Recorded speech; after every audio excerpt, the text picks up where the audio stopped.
Welcome, everyone. It's so good to see everyone joining here. Hopefully, people can hear me and see us, and all the tech is working great. But welcome, everyone. Thank you for joining. It's always great to see people dial in from all over the world. So if you want to share in the comments, where are you joining us from? That would be great. And in the meantime, again, thank you so much. Welcome to Product Power Play, a LinkedIn Live series where we host industry leaders to unpack career inflection points that have shaped their career in product and tech. And we do this with some really candid, real, no BS conversations. So with that, again, welcome everyone. Thank you for joining. I am Bosky Mukherjee, founder of PMDojo, where we offer product accelerator and coaching programs for women and minorities to not only transition into product with real experience, but also get promoted and rise up to product leadership roles faster. And we've been doing this for the last 4.5 years. And one of the key things that helps us rise up in our career is learning how to influence and persuade people around us.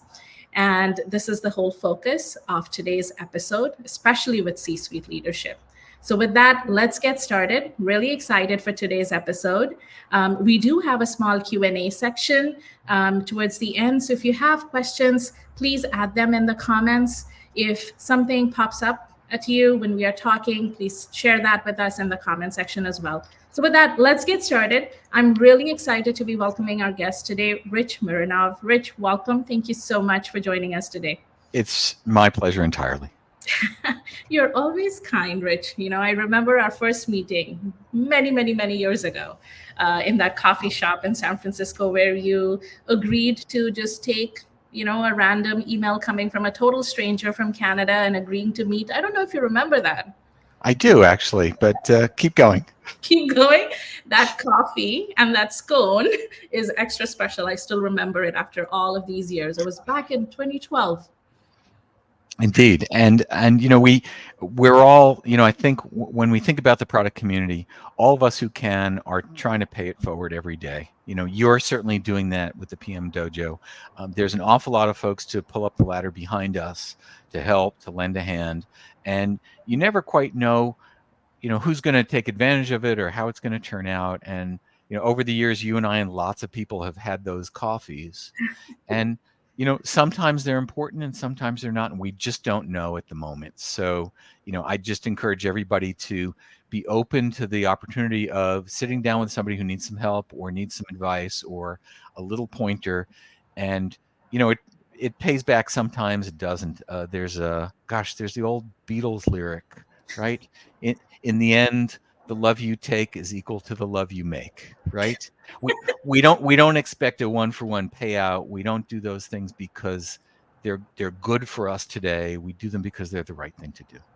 100%. They're the right thing to do. I totally agree with this. And, I was talking with Costa this morning. I was like, I'm talking with Rich and I can't believe it's coming full circle. And it always does every time I talk with you. And then he said, do you remember the scone? Rich bought that for us, and we were just barely 24 hours in San Francisco and he agreed to meet with us. And I'm like, yeah. And this is his book. It's still there in our shelf with all the Post-its.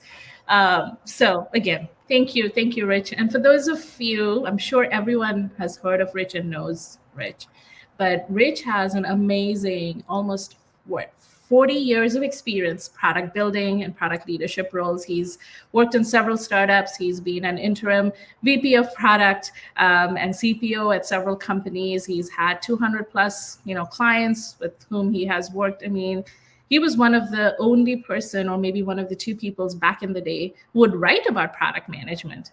And, today everyone writes about product management. But back then, you were probably the only one who would write, and you made everything so simple.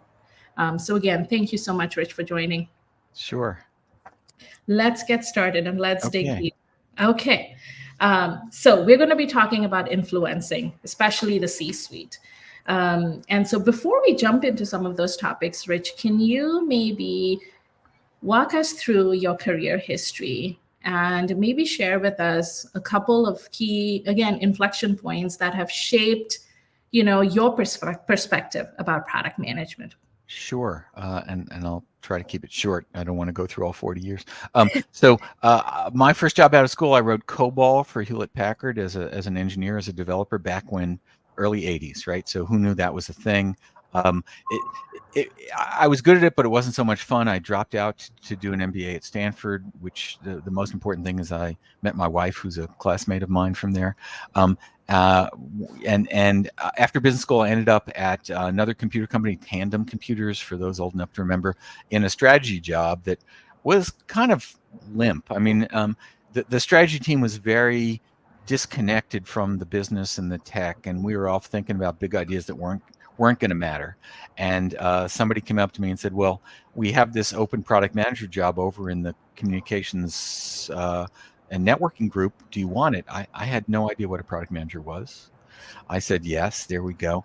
And in those days, I think product was reporting up to engineering, and much more in what I think of as the product owner model, which is I was responsible for getting things out the door, but I really wasn't working with customers and clients.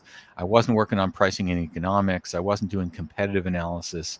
It was ride, herd on. Actually, I shipped the very first TCP/IP stack for Tandem Computers in the late 80s, right? So, going way back.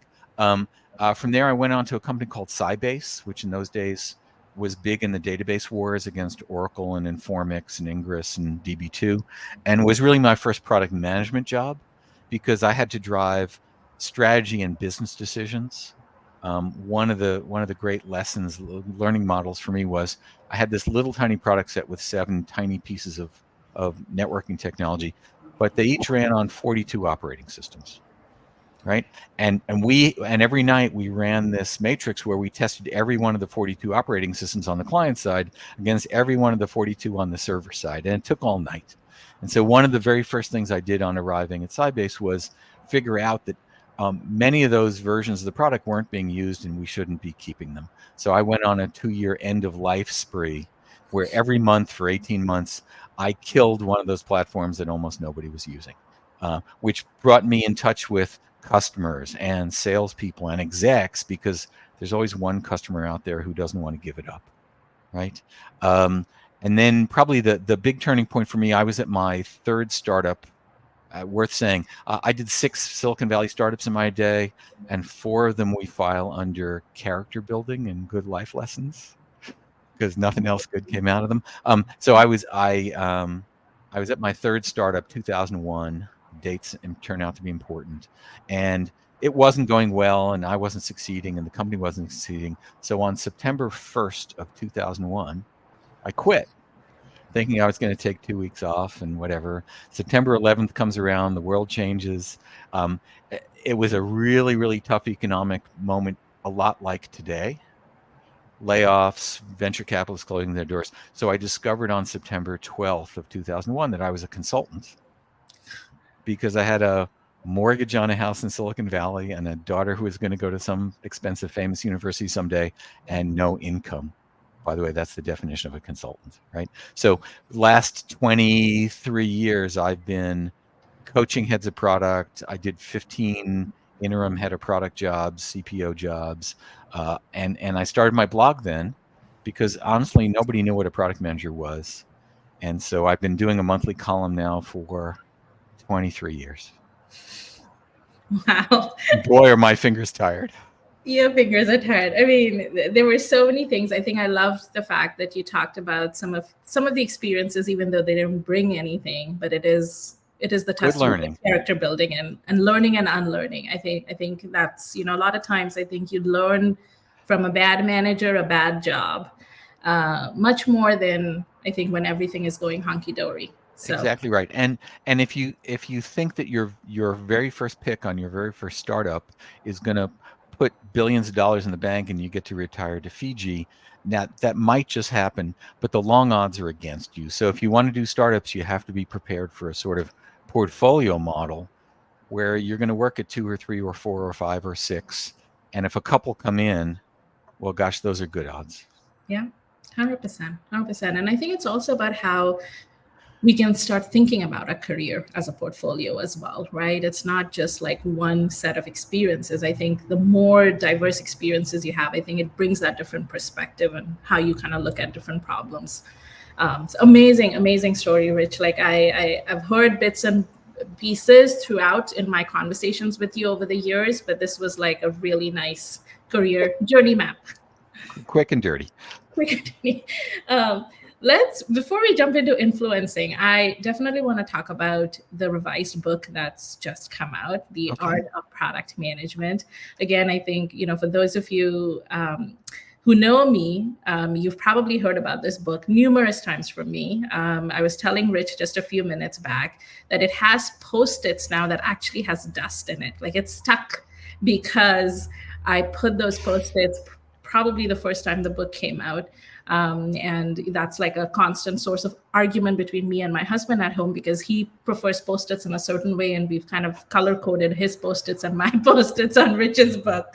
Uh, so, Rich, tell us about your new revised edition. What's new? What's different? Sure. So the book came out in 2008, and is really a collection of the better and more important blog posts and writing I did in that decade. It's not a framework. It's not a how to do your job. It's much more about the emotionality and the humanity of product management, working with teams, understanding execs, talking with customers. It 15, 16 years now. So I went back, I wrote a new preface. I went back to those years and found some posts that were really good that didn't make the book, pulled out some other stuff, re-edited it. It's still really in the 2000s.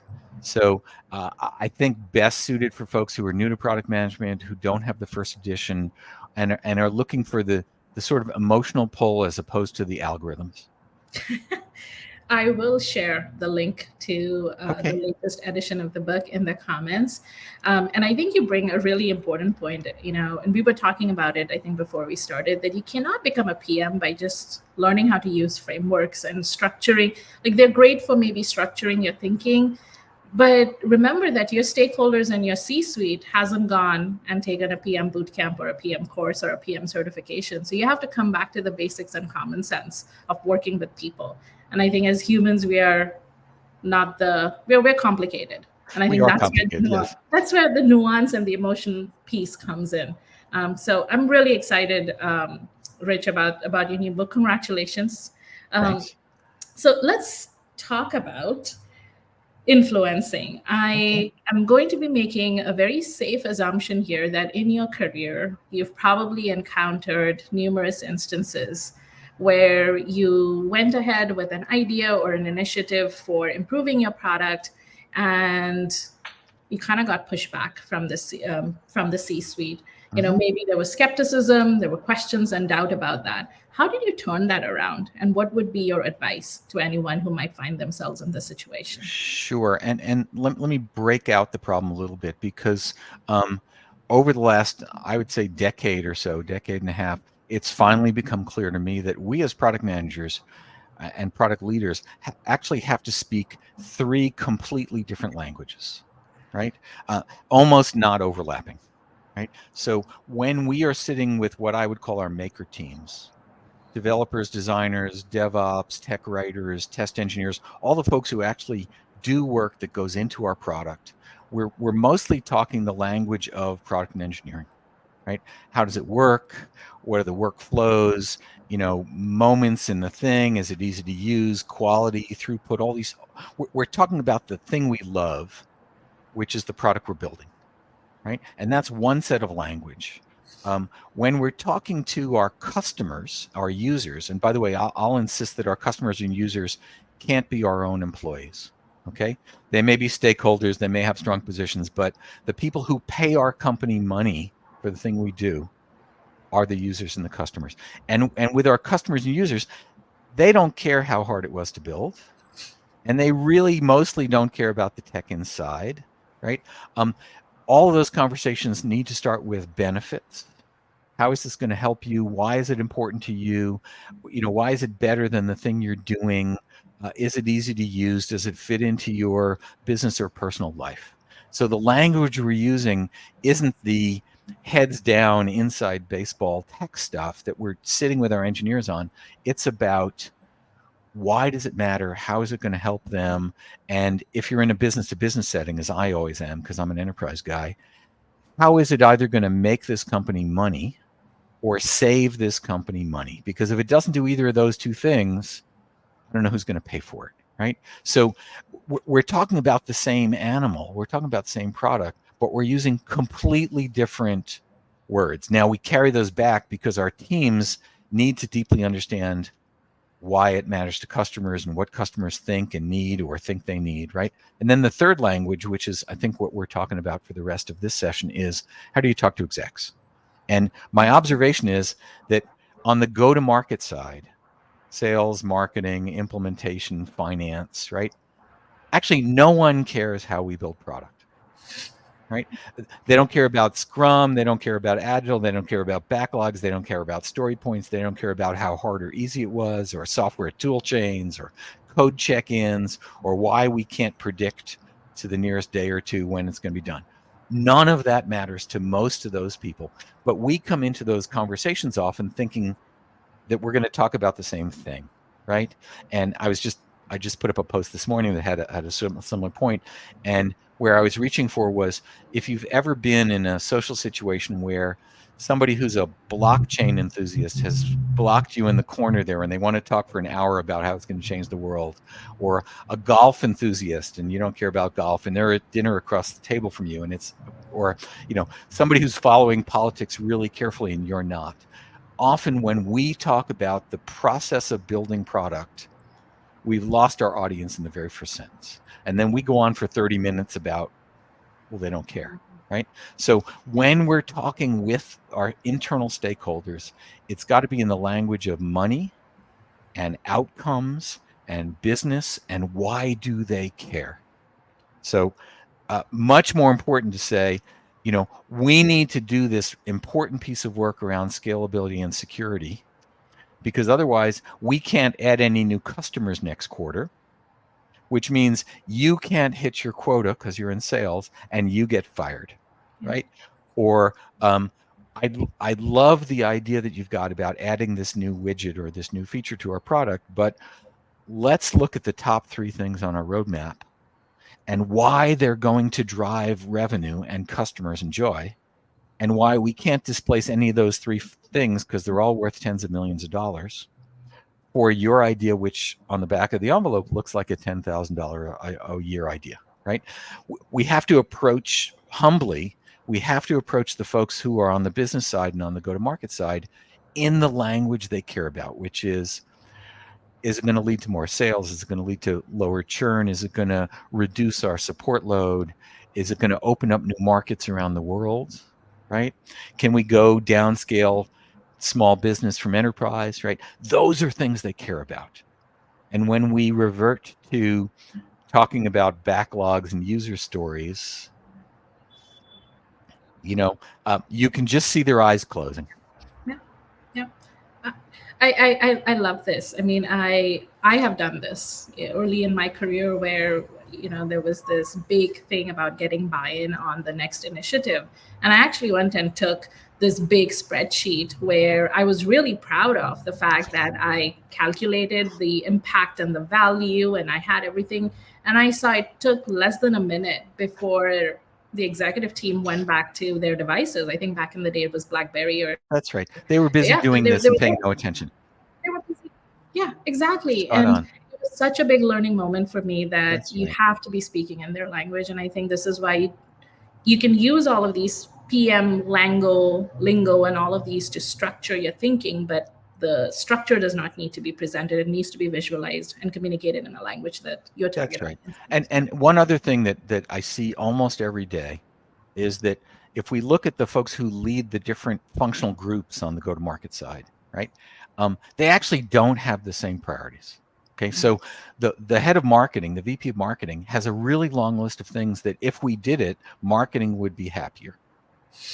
The head of sales has a really long list of deals in the pipeline, each of which needs these 1 or 2 tiny little enhancements, which are never tiny. right? And those deals come and go. The head of finance has a whole bunch of things that would make the accounting and finance go better and the licenses easier to process, right? When we add those things together, when we combine the lists from all the stakeholders, it's 25 times or 50 times the entire throughput of our team, right? We can't ever, ever, ever, ever give all of our stakeholders even half of what they want, right? And most importantly, if we put it up for a vote, they're each going to vote for the things on their department's list, right? And so, there's this endless conversation where I, as the product leader, have to say, I understand why this is important to you. We have two things in plan for your organization. If you want to cancel one of those two that you've told me is the top priorities for your organization, we can talk about this. But there's no capacity. There's no secret engineering team hiding in the corner. There's no food in the cupboard, right? It's Mother Hubbard time, right? There is no more. And so what we have to talk about are serious trade-offs between what you tell me today you want and what you told me 2 weeks ago you want. Because you just got off a customer call and they just ripped you a new one and it's really urgent and right. We use the phrase a lot, roadmap amnesia. Okay. And roadmap amnesia is caused by any call from any customer who wants a thing that's not on the roadmap, right? And so I fully expect my stakeholders to do what we're rewarding them to do, which is to come to me and my team and say, here's the thing we must do, even though we all know there's no capacity. Yeah. And so as a product manager, product leader, we have to be ready every day to say, I love your idea. I appreciate what you're doing. That's great. But we can't. And not only can't we now, but based on our quick and dirty analysis of what it's worth, we're never going to do that. In the history of the planet, this will never get done. and we have to say that in a polite way that doesn't offend people, but doesn't lead them to wait around for us to call back and say, oh, change my mind, you're right, we're putting it in next week.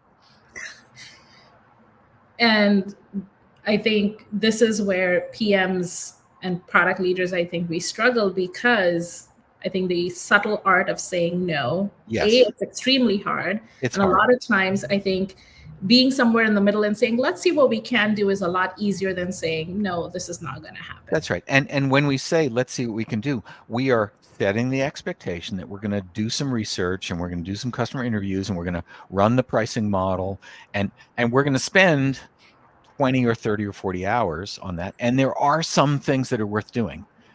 But if you look at your incoming ticket rate, right, the best advice I have for product leaders and for product managers is you have to be able to put a bullet in the head of the bottom 85% of everything that comes in, right? Price it out, size it out. We're not doing it. Spend no more than 5 minutes. Yep. Because if you spent 10 hours on each of your incoming tickets, you'd never get to the end and you'd do nothing else in your job.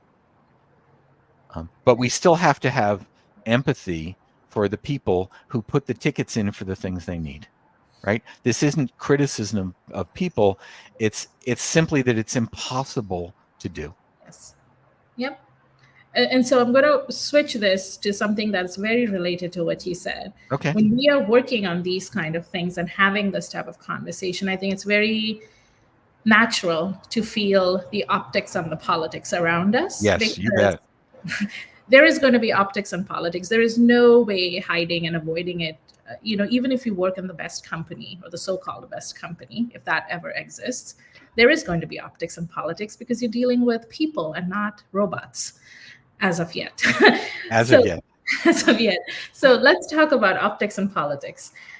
How does that impact product decisions or our ability to do good work or the right work? Yeah. And can you maybe talk about maybe some advice that you would give or things that you've done to navigate this interesting path of optics and politics? Sure. I think, there's a lot of pieces to hang here, so we'll just pick a couple. One is every company needs to have a corporate strategy or a company strategy. And that would seem obvious, but most companies don't. Right. And that's important because if you don't have a company strategy, it's really hard to have a product strategy to hang off of that. And then it's really hard to come out with goals or objectives or OKRs or KPIs or whatever it is going to measure what you're doing, right? And that makes it hard for us as product folks because there's no place to stand to have an argument, right? That's Archimedes, right? Give me a place to stand and a lever, I can move the world. But if we don't have a strategy, then all we're talking about is you don't like me or you won't do the thing I want, right? And so if we can pull it up a level, and I'll just invent an example here that came up earlier in the week, so it's not really invented, right? Let's imagine, you're in an e-commerce site, right? You're in an e-commerce business, and so you have sellers and buyers, and the sellers are big companies with products, and you offer advertising on your site to move some of those products higher in the search order or easier to find, right? The key metric for that part of your audience is some kind of return on investment on advertising dollar, right? And you need to know that the folks who are going to spend money advertising on your site, the very first question they're going to ask is, so tell me how much I'm going to get back on average from every dollar I spend. Because if it's less than $1, I probably shouldn't spend. And I'm mostly expected to be $3 to $5 because that's what I get in other channels, right?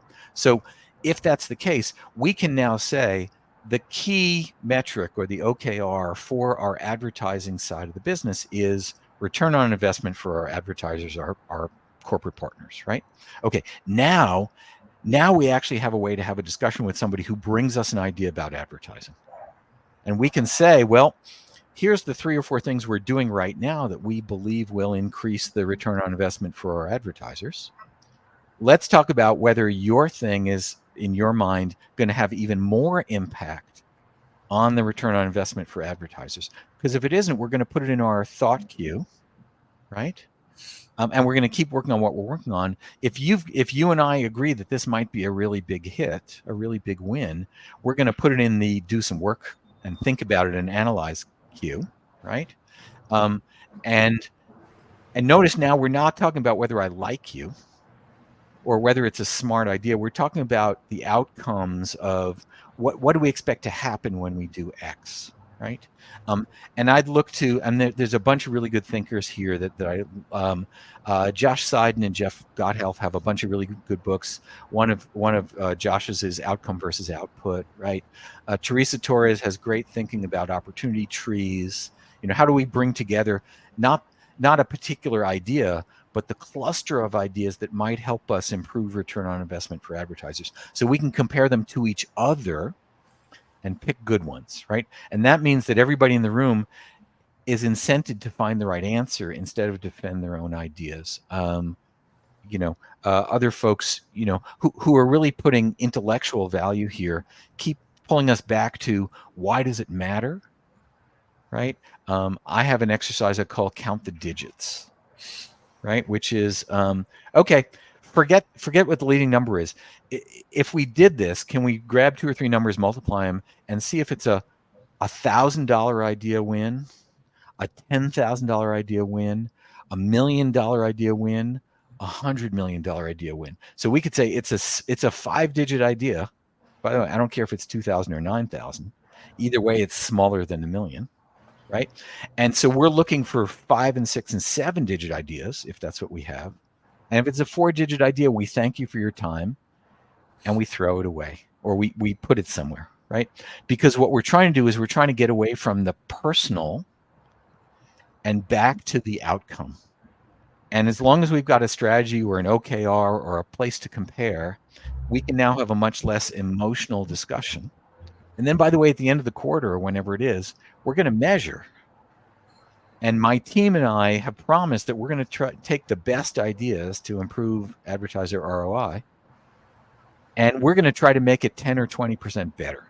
Because if we can make that 20% better, we think we can bring another 10 million or 20 million of advertising revenue into the company. And by the way, that's the moment the executives listen. They don't care about OKRs and they don't care about the tech.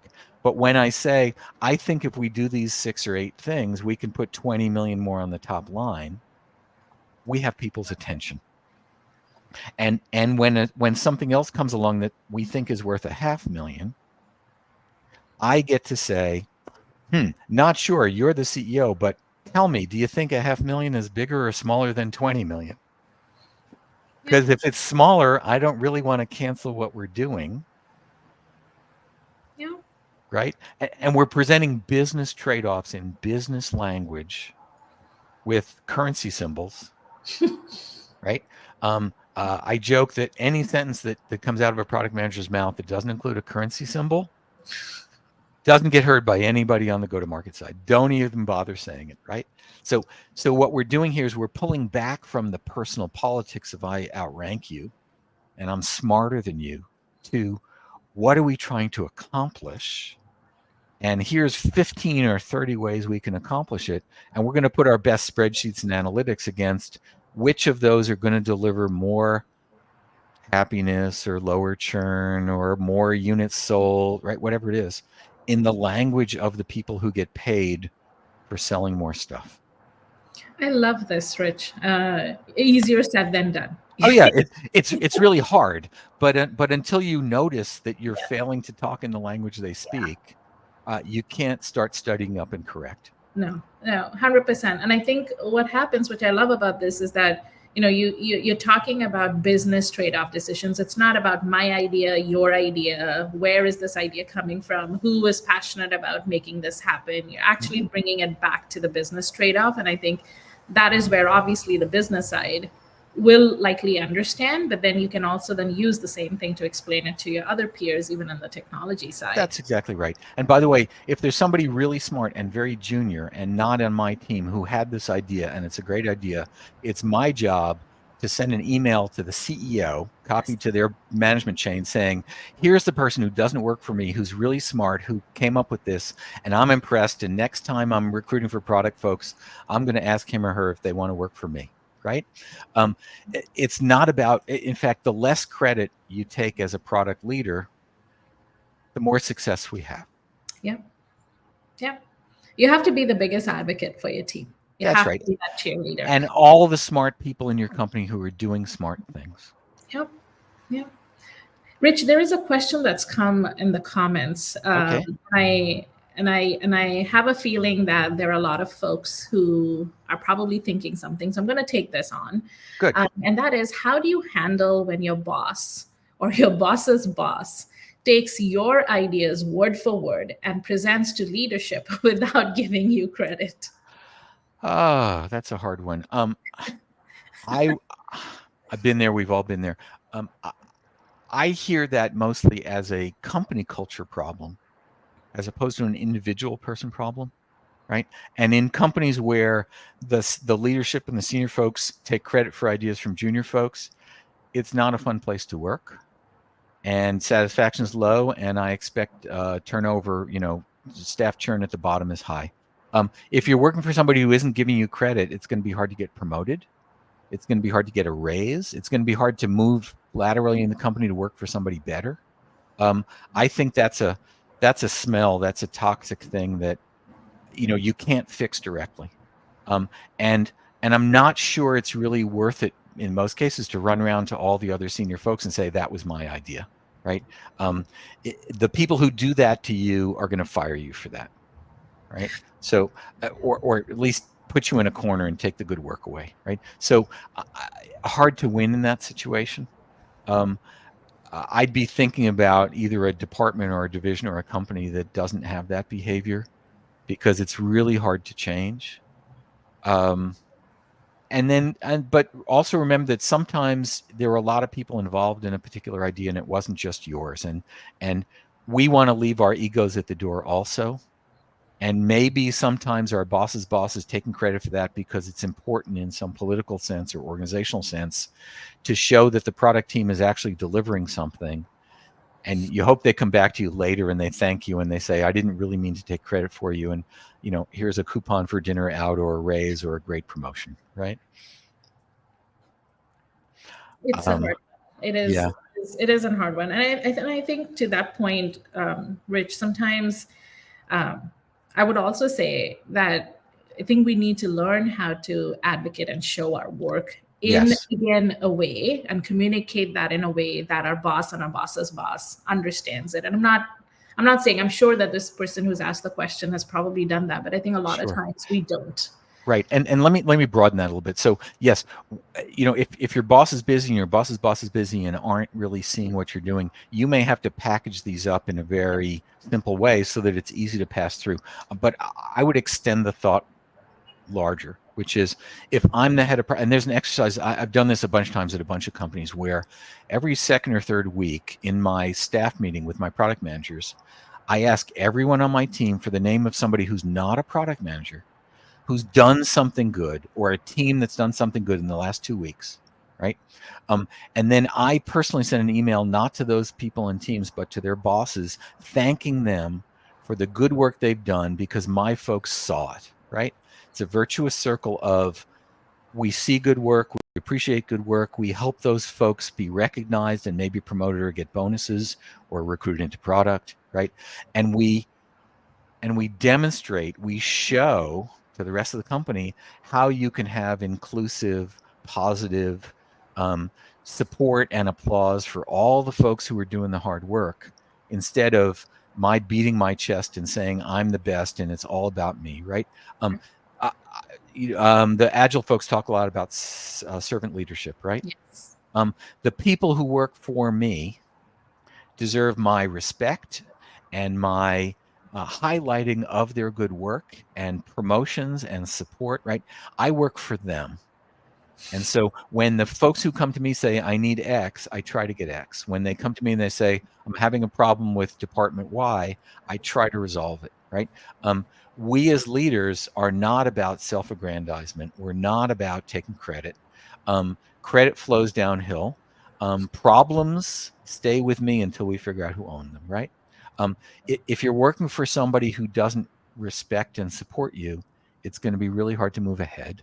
And if that's the culture of your organization, as it is in many, you keep your CV dusted off because who knows what's happening next. I love it. I love it. I've actually done something similar, Rich, and I've done character callouts in my teams and companies, and it would basically go even outside of the product management team. It would Sure. go to the customer. So very similar idea, and I love that. So thank you for sharing. Sure. And I think just we should always be looking out for opportunities in the market because you That's never right.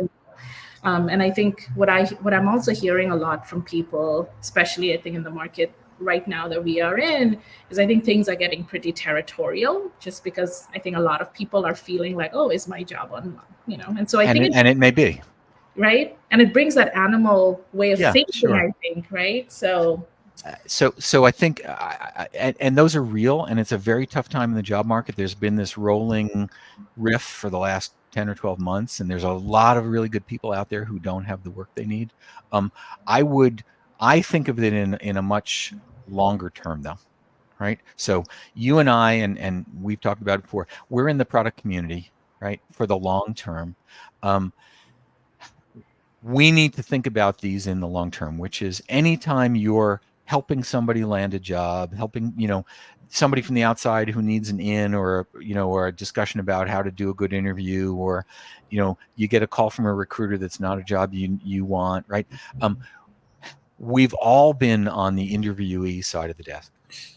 And most of us have been on the interviewer side of the desk, right? And I know which one's easier, right? We need to keep a warm place in our hearts and our heads for everybody we've worked with over the years who did a good job, needs a hand, right?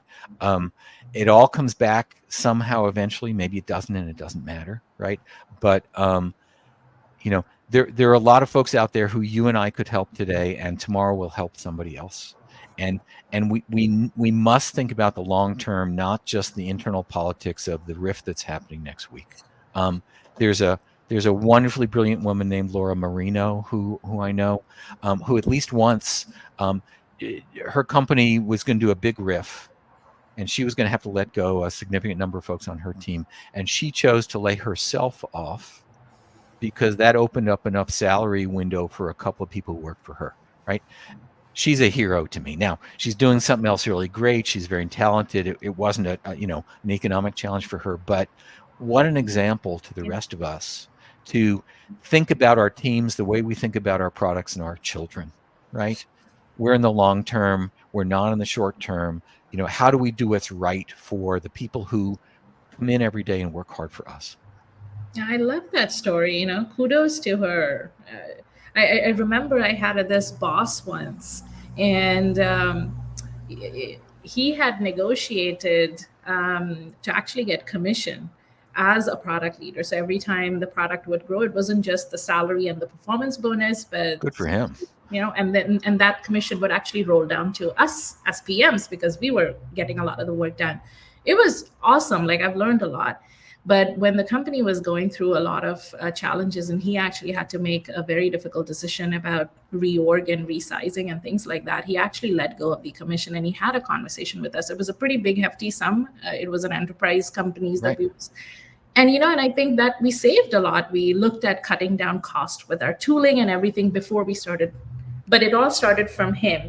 He reduced his salary, and he could do it. He was in that place like a lot of Sure. leaders. But Right. it's an amazing story, right? And I think that speaks to, I think, the character of the That's person. right. Character is really important. As leaders, we shouldn't ever lie to our teams. I mean, sometimes we can't tell them things because Yes. it's not public yet. But you know, the only thing we have with our teams is trust and respect. Yeah. And again, back to the question: if you're working for somebody who doesn't trust and respect you, it's going to be really hard for the next while. And Yeah. consider your options. Consider your options. Love it. Thank you so much, Rich, for that. And again, folks, like I open my calendar as well numerous times, and I think even once a month for like office hours and things like that, where we work it out. We share resources, we work it out, and so again, keep an eye on that as well. And there are tons of people in the community who actually are helping folks. So keep an eye for a lot of those, and I'll share some of the links in the comments. Rich, I want to talk about some things that we were just talking about a few seconds ago, Uh-huh. and that is there are lots of changes happening on the people side in companies. There are also lots of changes happening at that leadership level, right? Yes. You may have a CEO one day, next day another CEO comes. Maybe you have a new boss. That boss is bringing their own people in, and suddenly now you have a new boss, and that same dynamic doesn't exist. Or maybe you have a new VP of product, a CTO, you name it. How does all of these leadership changes impact how we influence today as Sure. PMs or product leaders? Like, can you share a little bit, and what would be your Yeah. advice? Sure. And I see a lot of variation. I'm not sure that it's different. I mean, unless you're in an AI company and you just got an extra 10 billion in funding and whatever, right? I'm not sure it's different over time. I see that almost every company has its own sort of cultural norms, right? And and experience and biases at the executive level, right? As an example, I see B2B companies as almost completely different from B2C companies, and the core reason is that if you're at a B2C company, if you're doing some streaming music service, right? Um, you need 50 million users at €7 a month, right? And there's no one user of your streaming service who is so important that they have the CEO's phone number, right? Let's flip that to some big enterprise company where you're going to close 11 deals this quarter at $500,000 and up, right? Every member of the board of directors knows the name of every one of the deals in your pipeline, right? And calls your CEO no more than, let's say, once a day each to ask how they're going, right? Completely changes the style, the attitude, right? You have a sales team, and by the way, if the sales team doesn't close the deal, they're all fired, right? The pressures are very different. So, I think about the culture of a company, and in the B2C companies, I see data wins because if you're huge and you could run an experiment on your website where you change the product price something for 32 minutes and you get 10 million visits, right? You can really run the science of, did it improve your score, right? If you're in an 18-month sales cycle, right? And by the way, in that 18-month sales cycle, if we close the deal, and you guys may know this, all closed deals are closed because the sales team is a great sales team. And all lost deals are lost because the product was inferior and the price was too high, right? And it's nearly impossible to find one particular feature that over 18 months and 15 sales calls and 500 pieces of marketing collateral was the only reason. So in the B2B companies, it's much more qualitative. It's much more, you know, personality driven. It's much more sales led. And so when I'm in a B2B enterprise company, I need to be thinking about the sort of mental stance, the history of those folks, and understand how they talk, what's important, right? And putting things in terms they're understanding, what's their favorite sport or whatever it is, right? As the product leader at an enterprise company, it's much more about the individual leaders. In a B2C company, it's much more about the daily numbers. And so, if you're a pure analytical, the B2C stuff can be a better fit because it's nearly impossible to match specific revenue from any one feature in an enterprise company. It's just too hard. I love it. I mean, this is it's amazing, like how again the way you're kind of sharing your perspective here. It Right. is less about politics and it's less about Yeah. people. It comes down to Yeah. I had an example in mind from our earlier discussion. Let me just jump into it for a minute. yeah. So I popped into a Silicon Valley security company years ago as the interim head of product. And part of my job was to hire my replacement, which is always the case. But the challenge they had was that, at least according to the folks in the executive suite, engineering never shipped anything, right? And that's what everybody believed. And so on day one, I talked to everybody, and almost everybody said, "Oh yeah, engineering never ships anything. You go fix it," right? I sat down with the engineering VP, who's a really smart guy. I said, "Well, what's going on?" And he says, "Well, on our shelf, we have 50 features that are each 90% done. And every time we get near the finish line, the executive team comes in and changes breaks the roadmap and shakes the box, right?" And so he and I made an agreement. This is on a Tuesday, right? I said, "Okay, here's what we're going to do. By Friday, pick any two features or any two fixes that are closest to being done and least risky, and let's ship a patch on Friday." Okay? And then on Monday morning, I came into the executive team and I said, "By the way, we shipped a patch on Friday." It got very quiet because the assumption was, well, engineering never ships anything, right? And we were able to prove that we could ship something. And then, of course, we got to the right argument. They said, "Well, what did we ship?" I said, "These two fixes and this tiny little feature." And they said, "Well, why wasn't my thing the one you did?" Right? And that was what I was looking for, because now we're having the product discussion. Yeah. Right? We're not having the engineering is useless discussion because we got over that. We're having the sequencing and priority discussion, right? And now everybody was on me to get their thing in next because we had erased the theory that said engineering was incompetent and couldn't ship, right? And notice what I didn't say was, "You're all dumb," right? I didn't say engineering is great. What I said was, we did a thing, right? And doing the thing undercut the general assumption that we couldn't do anything, and now we could have the product discussion, right? You can call it politics, you can call it show and tell, I don't care what you call it, but we went in one day, we went from engineering is useless and we need to fire them all to how do I get Rich to put my thing in the queue? I love this story, Rich. I mean, I'm so glad you shared this. That's the power of, I think, reframing as well. Like That's right. and and this is like such a regular conversation, even in interviews when you go in. Why are you hiring for this role? Oh, the velocity in engineering is low or negligible, and I'm like, that's usually not a product problem. Yeah. that's not the case. I remember I had joined as an interim chief product officer at a company, and one of the things that kept on coming that I needed to fix was to make sure the engineers would be coming on the weekends. And I'm like, what is the problem? Why do the engineers need to come on the weekends, or why do we need to have a release on a Friday evening? We need people to be working. But what is the problem? What is not happening? Okay. And love your story. And you've seen I have a couple of pieces I put out last year about product waste, Yes, right? yes. And it separates the idea that almost the majority of stuff that most companies ship actually is product waste because we delivered it on time on spec, but nobody cares, nobody's using it. It didn't lead to money, it didn't lead to reduced churn, it didn't lead to customer joy because we're building the wrong thing, Yep. right?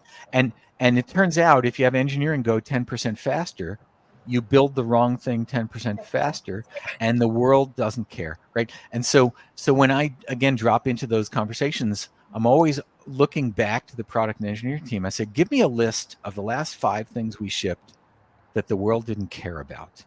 And then I go into the executive team and I embarrass them. And I say, okay, do you remember when we did Project Sisyphus, And it gets really quiet. We spent $2 million in 3 years and nobody bought it. Okay, do you remember Project Thor? It's really quiet, right? And if I go through like 6 of those, we now get to the place where we talk about whether discovery is worth spending time on, because maybe we don't want to waste another $20 million building things nobody wants to buy, right? And again, notice what we did was we moved it from engineering meetings to come in on weekends to, if we don't do good validation and discovery, we're going to waste $20 million again this year. And you guys don't get to IPO and retire to Fiji. Love it. I love it. I'm going to do some rapid fire, Rich. Good, Because go. we're also heading towards the end. I want to take some audience questions here. All right, go. So someone's asking, what advice would you give to a product leader who is new to reporting to the C-suite? If there's one advice you want to share. I think it's all about talking about money and business outcomes, and at every moment to restrain yourself from talking about all the minutia of how, nobody cares what's happening in the kitchen. They just want to know when they're getting their dinner, right? And every impulse to talk about backlogs or algorithms or, right, sit on your hands and don't say it. Yeah, I love it. I'll also say get to know them a little bit. Have some conversations. If you're physically in the office, go to lunch together. The best partnership I ever had with a sales VP, we would have lunch once a week offsite, and we would thrash through a bunch of things where nobody else heard, and we're still friends, and we never threw each other under the bus in the executive meeting. Yeah. People matter. Underestimate that. Love it.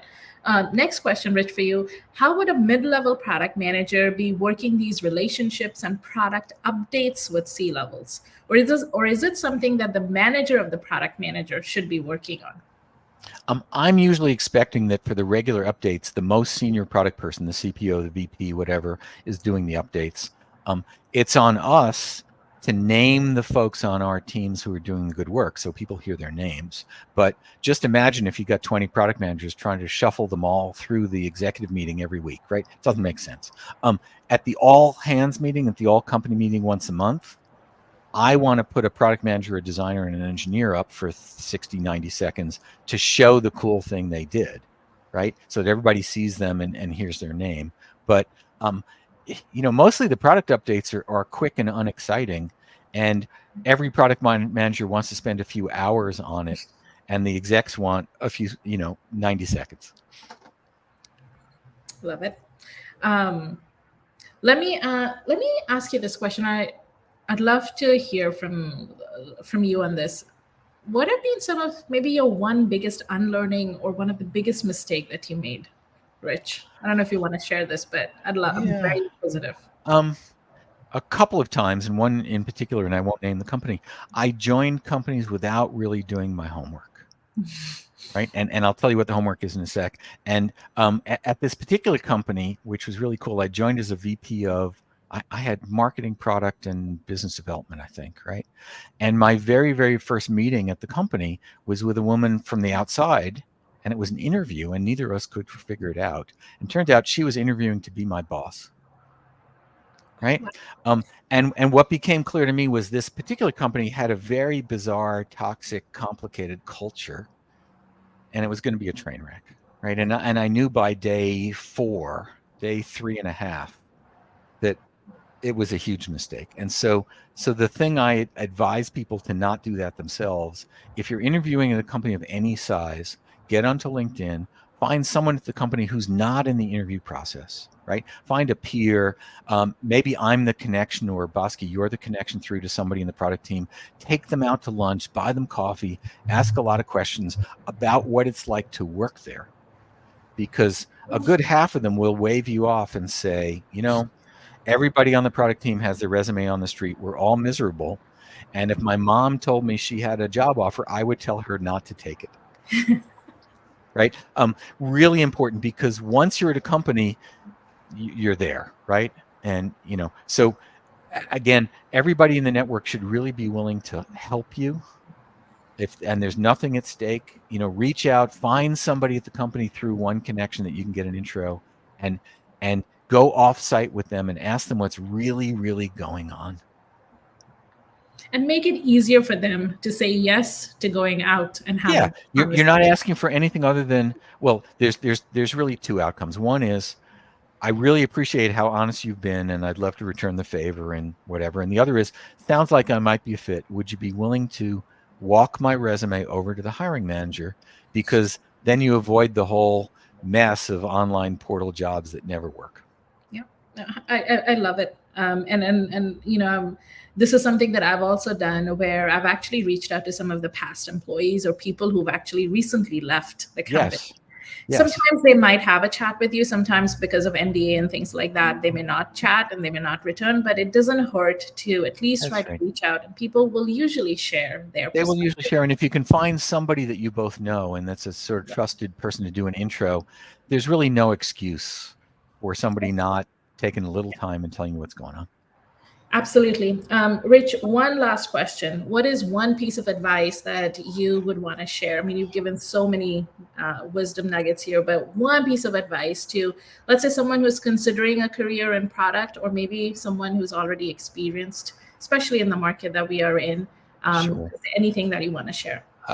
One for each of those. So if you haven't been in product before, I would suggest you do some real hard thinking about the complicated style intersection you have to have, right? So almost everybody at every company is not a product manager, and for good reason, right? It's really hard. It's complicated. It's got people issues. It's got tech issues. You have a lot of stakeholders, and you spend your day mostly telling people they can't have what they want.